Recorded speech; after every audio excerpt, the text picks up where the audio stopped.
Let us open our Bible on Proverbs 11:24 and 25. Praise the Lord. There is that scattereth and yet increaseth, and there is that withholdeth more than is meet, but it tendeth to poverty. The liberal soul shall be made fat, and he that watereth shall be watered also himself. Ayan. So yung inawit natin kanina, there shall be showers of blessing. Ang sinabi dito sa Proverbs 11:24, there is that scattereth, yet increaseth. So ibig sabihin yan, scattereth, you are giving away what you have. So sa ating pagbibigay, kung meron, anumang meron tayo at tayo nag-share at tayo nagbibigay, you are opening the opportunity from God to bless you. Hindi natin maiwasan may mga tinatawag na poor sa sanglibutang ito. And some of the causes, because they close the opportunity sa Diyos na bigyan sila. Bakit?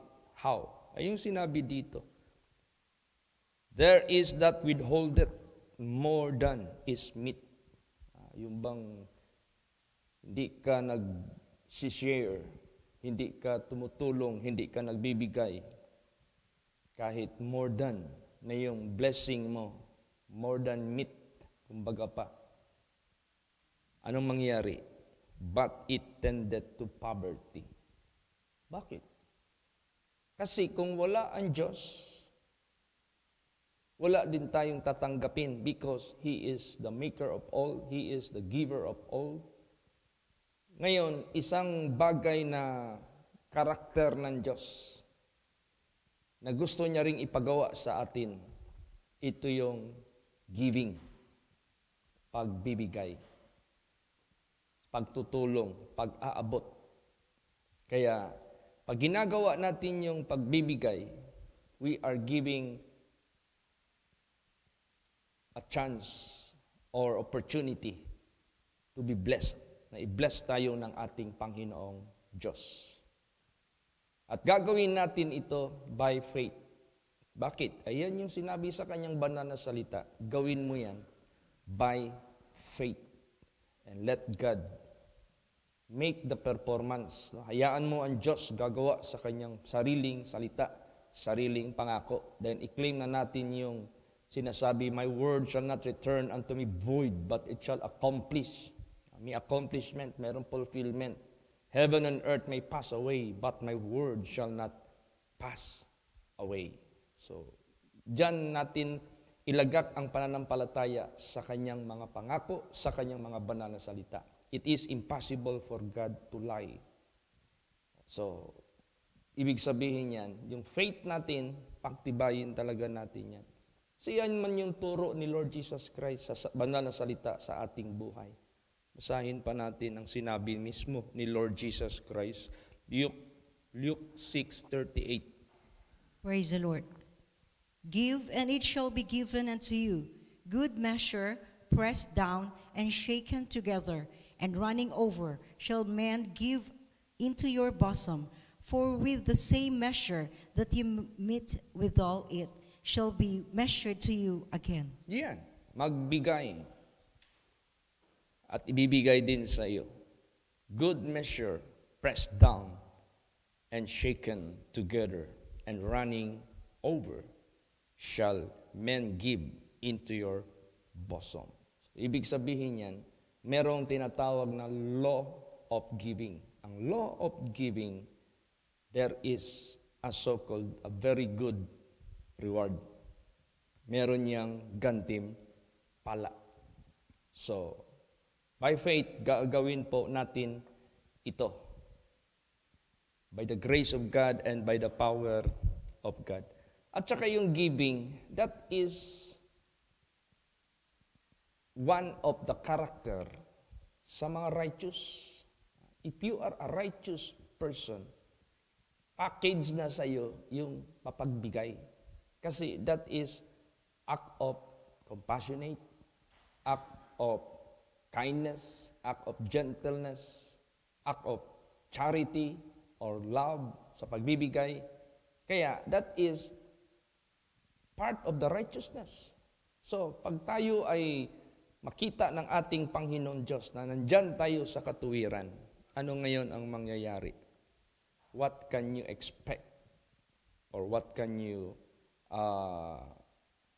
yung bang, anong consequence or result? Basahin natin, Proverbs 11:18. Praise the Lord. The wicked worketh a deceitful work, but to him that soweth righteousness shall be a sure reward. Yan.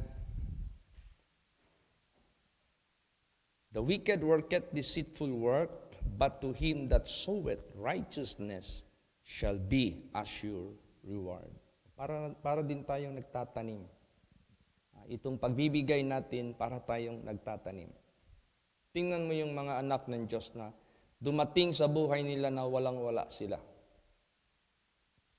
Nung walang-wala sila, lumapit sila dito sa pulpito. And they ask for prayer. Sabi nila, Brad or Pastor, can you pray for me? Kasi mahirap ang ngayon, ang sitwasyon ng aking profesyon. Hindi basta-basta. Pero magpapapray ako na bigyan kami ni Lord Jesus Christ ng bigger resources para naman makapagbigay kami suporta sa gawain ng Diyos. Kasi sa habang panahon na inaobserbahan namin, masyadong limited yung resources namin. Parang tama lang sa pamilya namin, makapunta kami dito sa simbahan. Gusto namin, magkakaroon kami ng extra income para meron din kaming extra na maibigay para sa suporta sa gawain. Wala pang blessing, panahon sa kahirapan, panahon sa kawalan, but meron puso na magbigay. Ibig sabihin yan, by faith yon. Wala pa sa kamay mo, but you got already a very good intention to help or to give for the work of the ministry. So, pagtapos nag-pray, sa hindi nila inaakala, bigla na lang dumating sa kanilang buhay yung opportunity. Merong mga difficulties along the way, but God made them to prosper. Ang Diyos pa rin ang gumawa ng paraan. Diyan natin makikita na God will do His own promise doon sa kanyang mga faithful children. Kaya sabi ko na sa inyo kanina, gawin natin ito by faith. Praise the Lord. Gawin natin ito by faith. Kaya nga sabi ni Paul, I know whom I have believed that and I am persuaded that He is able to keep that which I have committed unto Him against that day. So by faith, meron kang kinumit sa Panginoon that you want to share, you want to give, you want to help. And that is being committed unto the Lord in prayer or by prayer. Then you must believe that He is able to perform what you have committed unto Him by faith. Praise the Lord. So pananampalataya. Kaya sure reward ang maangkin. So sa buhay natin, wag tayong, kung baga pa, pag magbigay tayo, wag labag sa puso natin. Wag napilitan tayo. Ayaw ng Diyos yun. Gusto ng ating Panginoong Diyos out of love, out of joy, out of gladness, out of gratitude, para parangalan natin ang Panginoong Diyos, nagbibigay tayo. Kahit wala ka pang maibibigay, but you have the intention, you have the plan, you have the heart. Sabihin ko sa inyo, susuportahan ka ng ating Panginoong Diyos. Kasi ang Diyos, nababasa niya ang isip natin, nababasa niya ang puso natin. Basahin natin. Deuteronomy 15 verse 10. Praise the Lord. Thou shalt surely give him, and thine heart shall not be grieved when thou givest unto him, because that for this thing the Lord thy God shall bless thee in all thy works, and in all that thou puttest thine hand into. Yes. So, the moment you give not grudgingly, nor necessity, but give cheerfully. Yung cheerful ka. Ganun po. So therefore, sa buhay natin, we should know also how to wait. Marunong din tayong maghintay patiently sa mga pangako ng ating Panginoong Diyos.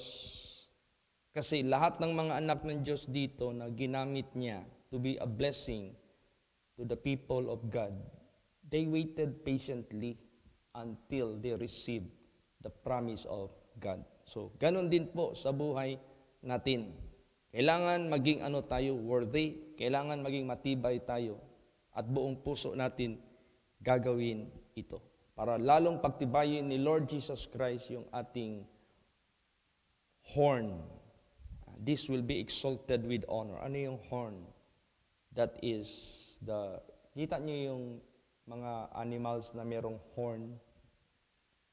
Ano yan? Asset nila yan. Bakit? That is their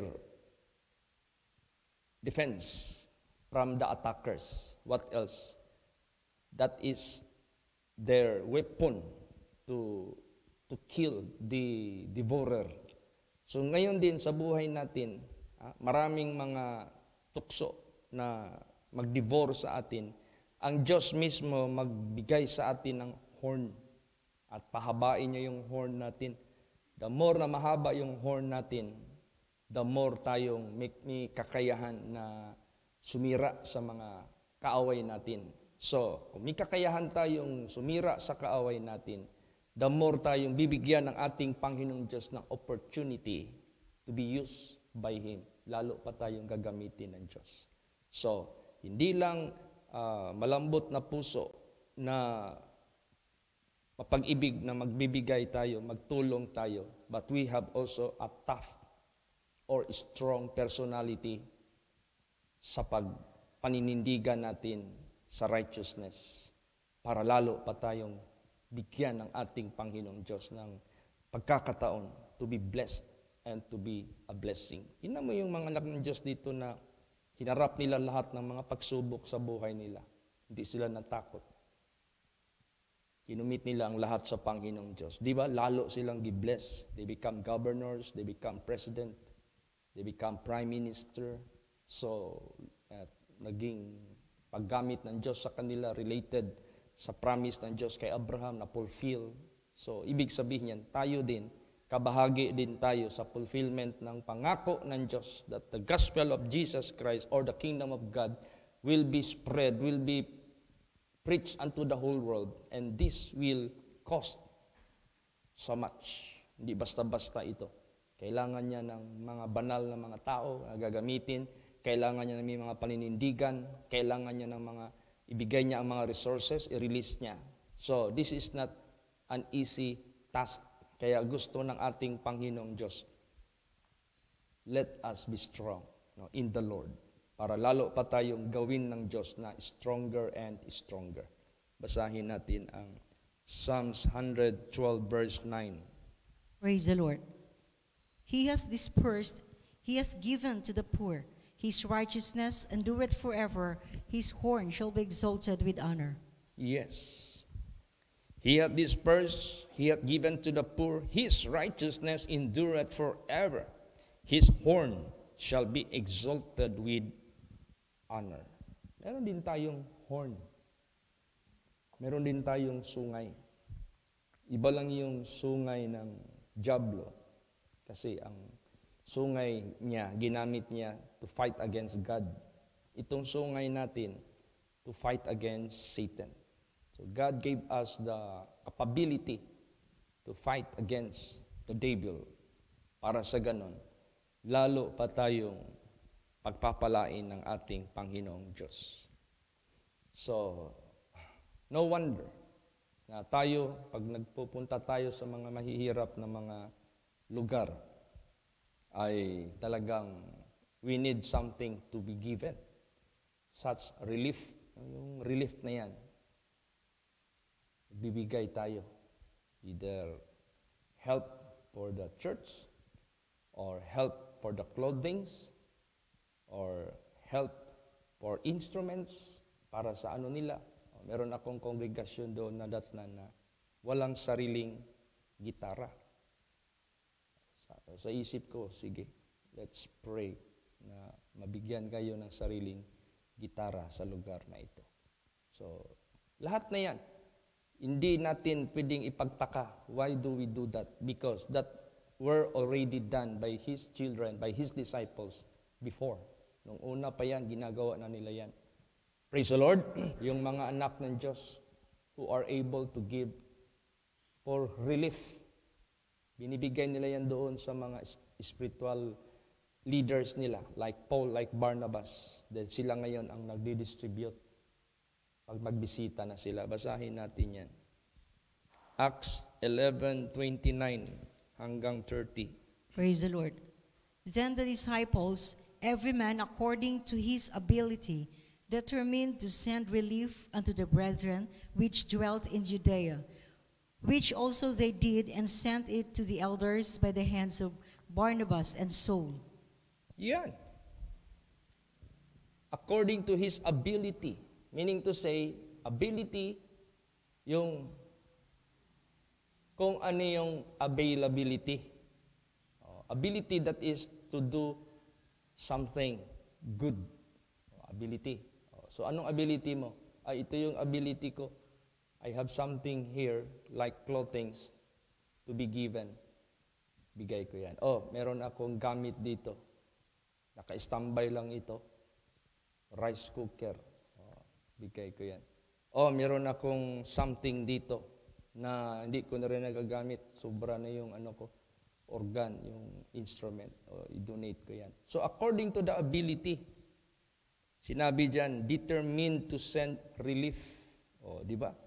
Unto the brethren which dwelt in Judea, which also they did, and sent it to the elders by the hands of Barnabas and Saul.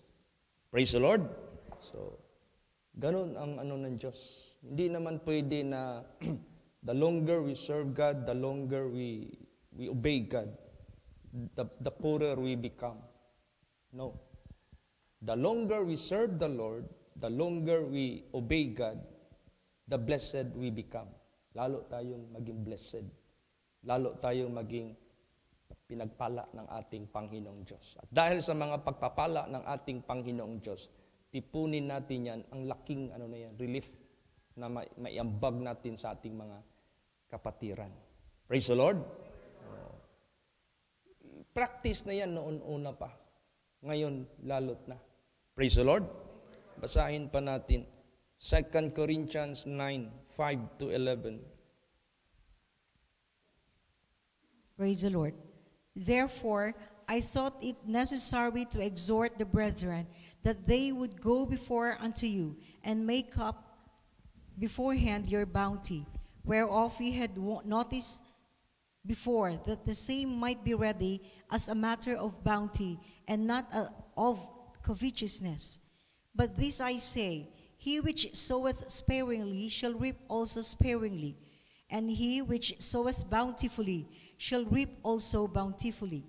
Every man according as he purposeth in his heart, so let him give, not grudgingly or of necessity, for God loveth a cheerful giver. And God is able to make all grace abound toward you, that he always, having all sufficiency in all things, may abound to every good work. As it is written, He hath dispersed abroad, He hath given to the poor, His righteousness remaineth forever. Now he that ministereth seed to the sower, both minister bread for your food, and multiply your seed sown, and increase the fruits of your righteousness, being enriched in everything to all bountifulness, which causeth through us thanksgiving to God. Yan. Praise the Lord. Ang dami kayang nagpapasalamat sa Panginoong Diyos. Alam niyo po anong unang pinasalamatan nila sa visitation namin? Sabi nila, Pastor, maraming salamat sa Word of God na na-impart sa amin sa paggamit ng Diyos sa buhay mo. So, ibig sabihin yan, by the Word of God, they were sustained, they were being comforted, encouraged, blessed, corrected. Lahat nandyan na, instruction na dumating sa buhay nila. Naging kampante sila sa binigay ng Diyos sa kanila na mensahe. Then second, salamat po sa inyong presensya. Yung presence natin na makarating lang tayo doon, that is big impact for them. Di yan basta-basta. Praise the Lord. Ano pa? And those things that were being distributed to them, ang saya-saya nila. At saka yung mga binigay ng mga anak ng Diyos, I saw it with my two naked eyes. It's all quality. Magaganda pa.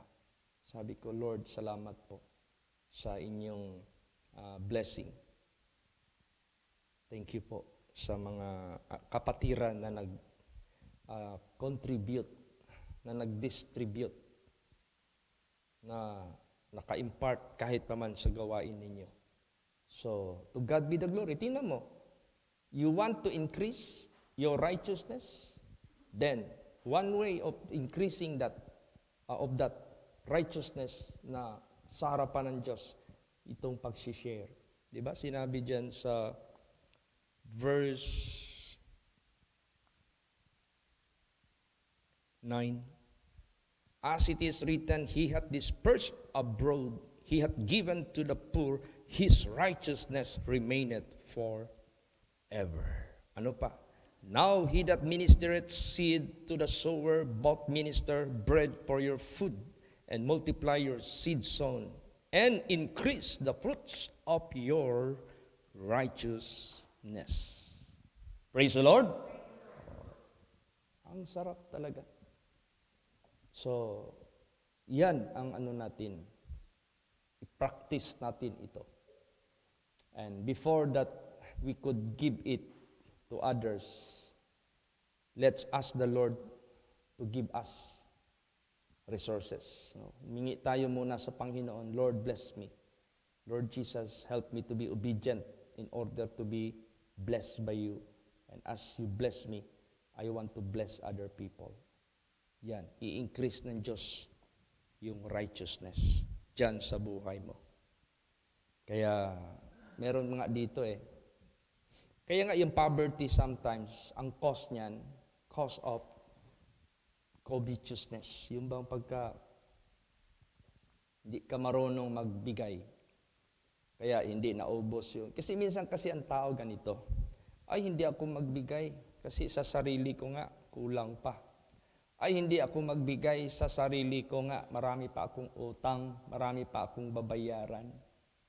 Ngayon, pag hindi mo binago yung statement mo na ganun ka na lang lagi, hindi ka magbigay, hindi ka magbigay, hindi ka magbigay kasi kulang. Lalo dagdagan ng Diyos yung problema sa buhay mo.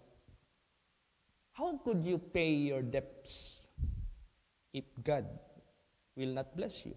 How can God bless you if you remain in the spirit of covetousness? Minsan, dinadahilan na lang din yun para hindi magbigay. Pero kung sabihin mo, Lord, if you bless me, then I will help, I will give. Kayo na bahala sa problema ko, lutasin nyo, ay sigurado. You are inviting God to bless you. At dyan mo makikita. Yun pala ang hinihintay ng Diyos. Kaya dito sa Bible, maraming mga anak ng Diyos na nagtaka sila, nawawala yung mga blessing sa buhay nila. Yung pala, may kulang. Basahin natin yan. Haggai 1:6. Praise the Lord. Ye have sown much, and bring in little. Ye eat, but ye have not enough. Ye drink, but ye are not filled with drink. Ye clothe you, but there is none warm. And he that earneth wages to put it into a bag of holes. Yan, imagine that. Nagtanim kayo ng marami. Kunti lang inyong naani. Kumain kayo, pero kulang gutom pa rin. Uminom kayo, pero hindi kayo na-satisfy. Nagdamit kayo, pero hindi kayo nabigyan ng warm. Kumbaga pa, kulang yung clothing. He that earneth wages to put it into a bag with holes. Nagkayod kayo ng kayod, trabaho kayo ng trabaho, pero yung income ninyo nilagay lang sa supot na may butas. Hindi nyo mapapakinabangan. Ano yung butas na yan? May darating na lang na problema, maubos yung pera, may darating na lang na mga consequence na ano nangyayari, naubos yung pera. Wala. Bakit? Anong reason?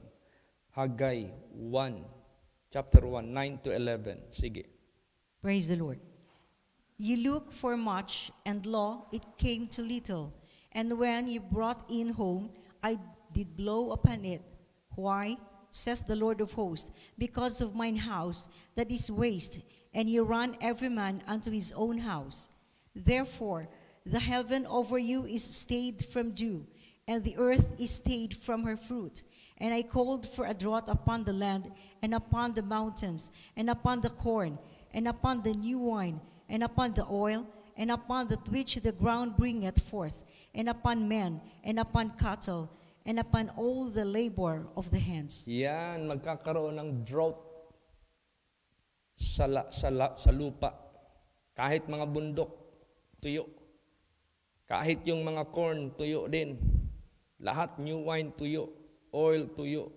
Lahat drought, kumbaga pa. Kahit sa labor, ganun din. Bakit? Gusto niyong humahanap ng marami, abundansya, pero kunti lang? Nagdala kayo sa bahay, pero hinipan ko, nawala. Bakit? Sabi ng Panginoong Diyos ng hukbo, dahil ang aking tahanan ay sira. At umuwi kayo sa inyong tahanan na hindi sira. Naalala ko yung Madsayap congregation. Nung last yung bisita ko doon, nagtataka ako. Bawat bahay may mga tambak sa harap ng mga graba. Bawat bahay may nakatambak sa harap ng graba. Bawat bahay may nakapundo na graba. Sabi ko, anong gagawin nyo dito? Ay, Pastor Chit, magpatayo kami ng bahay namin, gawin na naming bato. Ibig sabihin, siminto na. Ba't di pa kayo nagsisimula? Nagtambak pa kayo dito ng ano muna? Ay, hindi kami magsimula.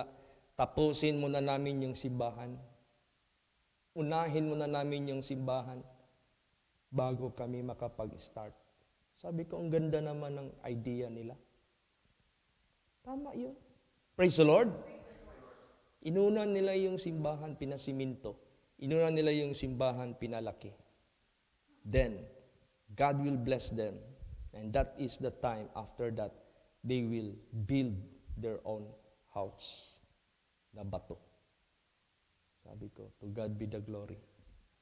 Salamat po sa inyong cooperation. Salamat sa faith ninyo. Salamat sa obedience ninyo sa Panginoon because I believe hindi kayo mahirapan magtayo ng sarili nyong bahay because God will open the windows of heaven to pour out His blessings upon you, and God will make you able to perform your heart's desire. Praise the Lord! Okay, ganon ang mangyayari. Kasi itong simbahan kasi, this represents our God. Bakit natin ayusin ang simbahan? Bakit natin itayo ang simbahan? Unang-una, maraming mga taong tutulungan na makarating dito para sila gagaling, para sila mag-take refuge, para sila ma-enlighten, para sila maligtas. At tayo din mismo mamimaintain tayo. This is how the word or the house of God exists. or performs. Mayroon siyang purpose. Kaya hindi tayo magkukulang sa ating pangangailangan. Basa. Proverbs 28:27. Praise the Lord.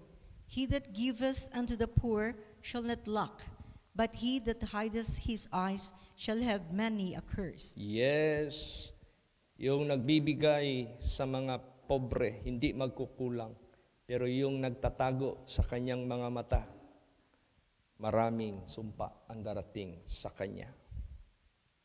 Imagine that. So, to God be the glory. Pasalamat tayo sa ating Panginoong Diyos na lagi niya tayong nire-remind, tinuturuan so that we invite God to bless us. You want to be blessed by God, then follow His instruction. Sundin lang natin yung instruction ng ating Panginoong Diyos. Put in your mind, put in your heart to give or to help. Even though wala pa sa kamay mo, pray unto the Lord, ask it unto the Lord. Last verses, Isaiah 58:7 hanggang 11. Praise the Lord. Is it not to deal thy bread to the hungry, and that thou bring the poor that are cast out to thy house? When thou seest the naked, that thou cover him, and that thou hide not thyself from thine own flesh? Then shall thy light break forth as the morning, and thine health shall spring forth speedily, and thy righteousness shall go before thee. The glory of the Lord shall be thy reward. Then shalt thou call unto the Lord, then the Lord shall answer. Thou shalt cry, and he shall say, Here I am. If thou take away from the midst of thee the yoke, the putting forth of the finger, and the speaking vanity. And if thou draw out thy soul to the hungry, and satisfy the afflicted soul, then shall thy light rise in obscurity, and thy darkness be as the noonday. And the Lord shall guide thee continually, and satisfy thy soul in drought, and make fat thy bones, and thou shalt be like a watered garden, and like a spring of water, which waters fail not. Praise the Lord. Yan. Praise the Lord. That is the secret. To be blessed, to be supplied, to be satisfied, to be protected, everything. Ano mang mangyari sa sanglibutang ito, you will never be affected with drought. You will be still fat and satisfied with everything. How? Deal thy bread to the hungry. Bring the food that are cast of thy house. When thou seest the naked, thou cover him. Oh, ito yung relief na binibigay natin doon, to cover their nakedness. Ayan, sinuot na ng mga bata yung mga binigay. Kasi malinis na yun nilabhan na nila yun ng mga anak ng Diyos. Meron ng doni, mabango pa. Nung sinuot nila, sabi ko, di ako makapaniwala. Parang sinukat. Akala mo, pumunta sila sa mall, nag-shopping, at sinukat sa anak nila bago binili, sinuot. Isaktong-isakto. May mga jackets pa, ang ganda talaga. Sabi ko, nasiyahan ang Panginoong Diyos. Ako nga nanonood sa kanila that they were so happy with those blessings. Sabi ko, salamat po. At nakita ko sa kanila yung satisfaction na nagpasalamat sila sa Panginoon. Kaya sabi ko, Lord, bless your people. Everybody, bless them. Marami pong salamat sa mga oportunidad na itinuro niyo po sa amin. And this is great privilege for every one of your people to receive more blessings from you. And we will be abounding in the works of thine. Kaya, ganon po. There is that is scattereth and yet increaseth, and there is that withholdeth more than it is meet, but tendeth to poverty. The liberal soul shall be made fat, and he that watereth shall be watered also himself. Ganon. Ang law of giving, you will be given by God also. Praise the Lord! Magsitayo po ang lahat.